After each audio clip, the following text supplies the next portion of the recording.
Hi, I'm Mike Benoit. I'm running for Congress in the new 50th District.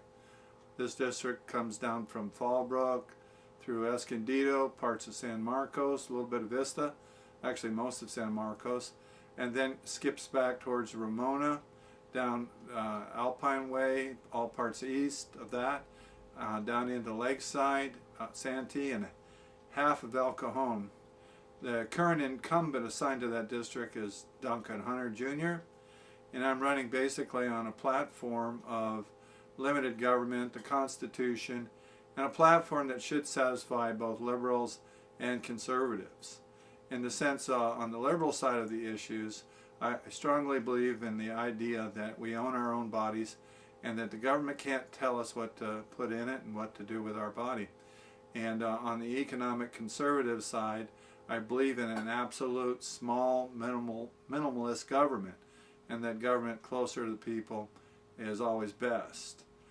This formula our founders established for us actually brought America prosperity, and because we've drifted away from this and we've got governments at all levels, especially the federal government, telling us how to live our lives and what we should do with the fruits of the money we earned.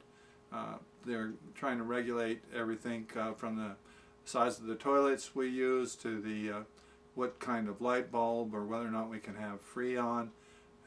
You name it, the list would go on and on and on. There's 50 titles to the United States Code, and that's a lot of laws.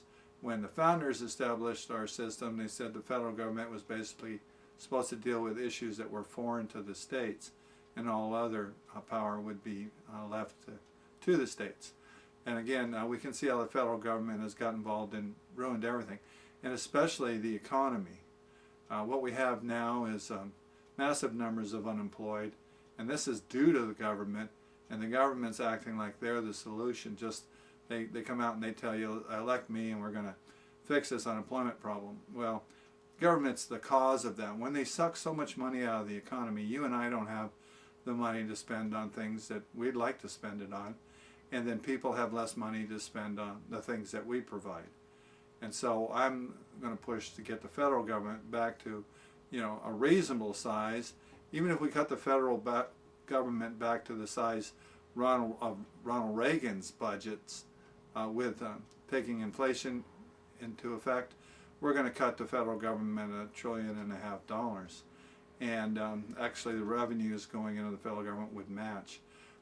What the federal government is doing, besides just causing these economic problems, it's actually creating a situation where our children are indentured for the rest of their life to an ungodly amount of debt, and to boot, in the process, they're now printing money to cover their debt, which is destroying the value of our savings.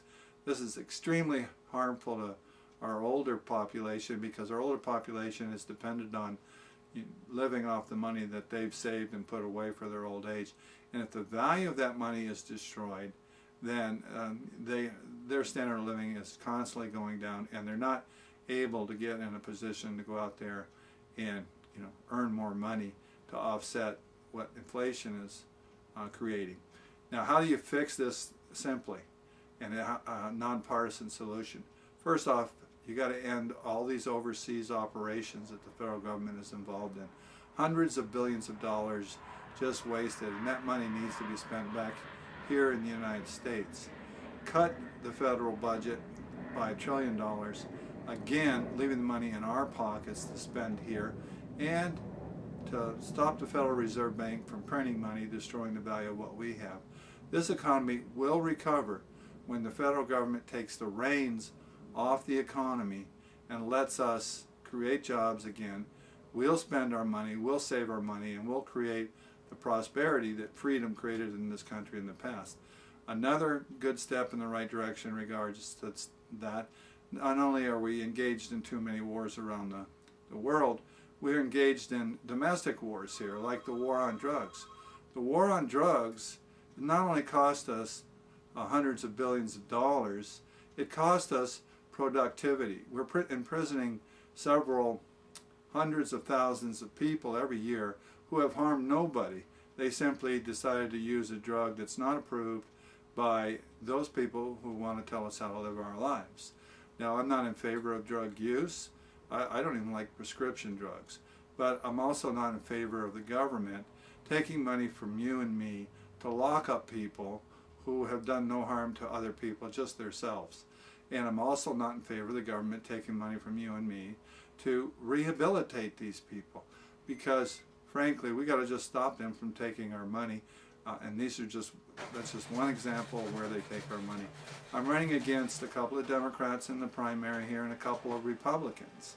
I think that you'll find that I'm the middle of the roader when it comes to what government should do and what government shouldn't do, and that these policies are sound. They'll satisfy the liberal mindset and they'll satisfy the conservative mindset.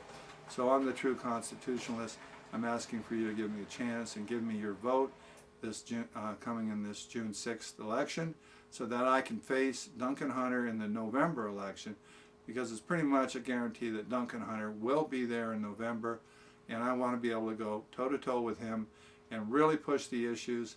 And we'll do some more videos that will nail each of these issues in the coming weeks, so you can see that just how sound economic policy will work if we do the right thing. Thanks for listening. See you soon.